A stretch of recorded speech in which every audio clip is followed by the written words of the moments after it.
Alors la confiance en soi, elle permet de développer le leadership. Et vous vous rappelez, je fais une très forte distinction entre les influenceurs et les leaders. Quand on développe la confiance en soi, on devient leader de sa vie.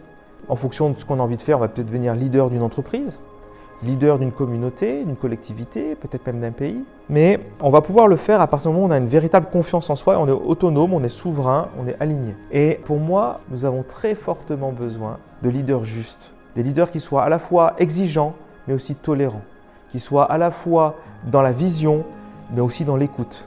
Qui soient dans la communication juste, qui soient dans la bienveillance, le respect, qui soient bien sûr dans des valeurs de sagesse. Et donc ces leaders-là, c'est à nous de les incarner, à notre niveau, dans notre écosystème. On peut tous être leaders. Et donc un leader juste, pour moi, c'est quelqu'un qui est différent d'un influenceur. Un influenceur, et il y en a beaucoup sur Internet, sont des gens qui produisent des suiveurs. Un influenceur produit des suiveurs. Alors qu'un leader, lui, il inspire, il va vous inspirer confiance. Il va générer de la confiance. C'est quelqu'un qui a une vision juste, qui est proposée pour tous. Donc son ego est au service du groupe. Rappelez-vous, il y a deux types de projets. Il y a des projets ou des entreprises où le leader ou l'équipe dirigeante met leur ego au service du projet. Là, c'est un projet qui va très bien fonctionner, tout va aller bien.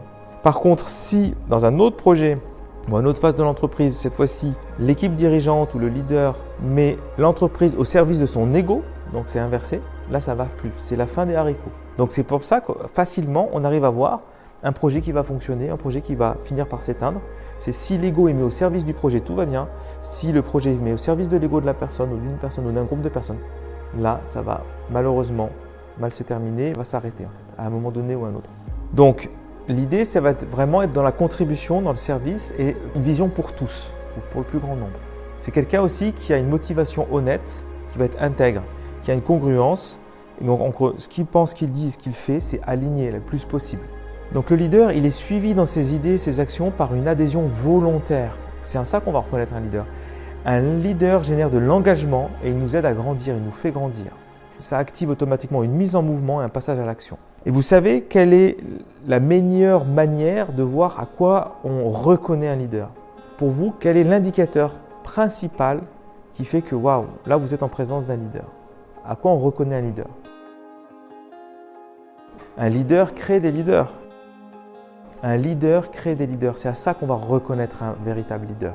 Il n'a pas peur, il n'est pas dans le syndrome du chef-faillon. Vous savez qu'il a peur que quelqu'un d'autre le dépasse. Il a confiance en lui, il a confiance en la vie. Et quand on a confiance en soi et en la vie, et on va s'entourer de leaders d'ailleurs. Et donc c'est fabuleux parce que derrière, tu as des personnes qui ont de la trempe, qui sont là, qui sont présentes et qui en même temps sont reconnaissantes parce qu'on grandit ensemble.